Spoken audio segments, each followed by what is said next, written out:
안녕하세요. 오늘은 모든 것이 무너져 내린 폐허 속에서 어떻게 희망이 다시 피어나는지에 대한 아주 오래된 기록 하나를 같이 들여다보려고 합니다.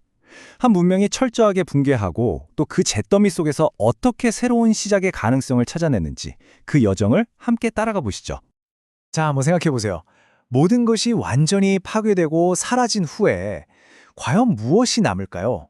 오늘 우리가 살펴볼 이야기는 바로 이 근원적인 질문에 대한 아주 깊은 통찰을 담고 있습니다. 파괴에서 시작해서 회복으로 나아가는 그 여정, 지금부터 시작합니다. 이야기의 시작은요, 스케일이 정말 엄청납니다. 이건 그냥 한 도시의 비극에 대한 이야기가 아니거든요. 고대 예언서인 예레미야서 46장에서 51장을 보면 이 심판이라는 게 당시의 모든 강대국을 아우르는 아주 거대한 국제적 사건으로 시작된다는 걸 알 수 있습니다. 여기 보시면 당시 네로라 하는 강대국들 이름이 쭉 나오죠. 이집트부터 시작해서 주변의 여러 민족들, 그리고 심지어 그들을 심판의 도구로 사용했던 바벨론까지. 이 기록은 이 모든 나라들이 결국 심판을 피할 수 없다고 선언해요. 여기서부터 벌써 보편적인 책임이라는 주제가 아주 강력하게 드러나는 거죠. 그러니까 이 기록이 던지는 메시지는 아주 명확해요. 모든 역사의 주권은 신에게 있다는 겁니다. 아무리 강력해 보이는 제국이라도 그들의 교만과 잘못된 행동에 대해서는 결국 책임을 져야 한다는 것. 그 어떤 힘도 절대적일 수는 없다는 메시지입니다. 자, 이제 시야를 확 좁혀서 이 거대한 심판의 한복판, 그 진앙지로 들어가 보겠습니다. 예레미야서 52장은요, 앞서 말한 그 거대한 흐름이 어떻게 딱 한 도시, 예루살렘의 구체적이고 비극적인 멸망으로 이어졌는지를 정말 생생하게 보여주고 있습니다. 심판이라는 말이 좀 추상적으로 들릴 수 있는데 이 과정을 보면 그게 얼마나 끔찍하고 현실적인 일이었는지 알 수 있습니다. 도시가 완전히 포위되고 버티던 성벽이 무너지고 정신적인 중심이었던 성전이 불타 없어지고 결국 사람들은 고향을 등지고 머나먼 타국으로 끌려가야만 했죠. 근데 여기서 정말 흥미로운 대비가 나와요. 바로 두 왕의 마지막 모습인데요. 마지막 왕이었던 시드기야는 정말 비참한 최후를 맞이합니다. 하지만 그보다 먼저 포로로 접혀갔던 여호야긴 왕은 나중에 감옥에서 풀려나서 왕의 식탁에서 함께 식사하는 예우를 받아요. 이게 뭘 의미할까요? 이야기가 완전한 절망으로 끝나지 않는다는, 미래의 회복을 암시하는 아주 작지만 중요한 희망의 불씨를 남겨두는 장치인 셈이죠. 자, 지금까지는 역사적 사실을 따라왔다면 이제부터는 그 폐허 속에서 터져나온 인간의 가장 솔직한 감정을 마주할 시간입니다. 이 끔찍한 재앙을 직접 겪은 사람들의 날 것 그대로의 목소리, 바로 예레미야 애가입니다. 폐허가 된 도시의 통곡이죠.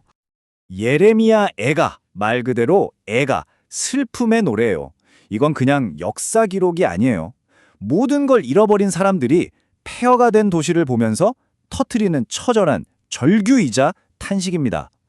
자, 이제 이 비통함의 중심으로 한번 들어가 보겠습니다. 이 시들은 마치 슬픔을 해부하듯이 그 모든 감정을 하나하나 짚어나갑니다. 1장에서는 텅 비고 황폐해진 도시의 모습을 그리고요. 2장에서는 이 모든 게 신의 진노 때문이라는 영적인 고통을 토로합니다. 4장에서는 사회 전체가 무너져 내린 모습을, 그리고 마지막 5장에서는 정말 회복을 위한 마지막 간절한 기도를 담고 있죠. 그런데 바로 이 지점에서, 이 절망의 가장 깊은 바닥에서 정말 믿을 수 없는 반전이 일어납니다.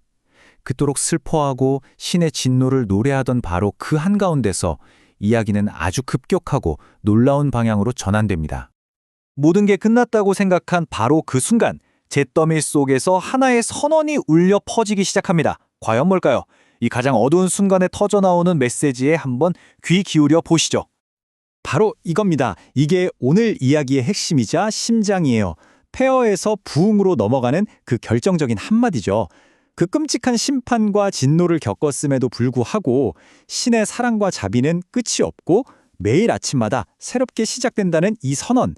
이건 정말 모든 것을 잃은 사람이 할 수 있는 가장 위대한 믿음의 고백 아닐까요? 자, 그럼 이 엄청난 멸망과 슬픔, 그리고 그 속에서 피어난 경이로운 희망의 이야기에서 우리가 뭘 배울 수 있을까요? 이 이야기의 핵심적인 통찰들을 정리하면서 마무리를 해보겠습니다. 이 고대의 기록은 마치 위기를 헤쳐나가는 길을 세 단계로 보여주는 것 같아요. 첫째, 자신의 실패와 책임을 정직하게 인정하는 겁니다. 둘째, 모든 게 끝난 것처럼 보여도 포기하지 않고 회복을 기다리는 인내심을 갖는 거죠. 그리고 마지막으로 진짜 희망은 내 힘에서 나오는 게 아니라 변치 않는 절대적인 자비로부터 온다는 사실을 깨닫는 것입니다. 결국 이 모든 이야기를 관통하는 메시지는 정말 분명하고 또 강력합니다. 심판과 슬픔으로 시작했지만 그 끝은 아무리 완전한 파멸처럼 보이는 상황이라도 새로운 희망은 언제나 가능하다는 불굴의 믿음으로 끝을 맺는 거죠. 마지막으로 이 질문을 여러분께 던지면서 마무리하고 싶습니다. 우리가 살면서 마주하는 크고 작은 붕괴의 순간들 속에서 우리는 어디에서 다시 일어설 힘, 그 부흥의 씨앗을 찾을 수 있을까요? 이 고대의 이야기가 그 답을 찾는데 깊은 영감을 줄 수 있기를 바랍니다.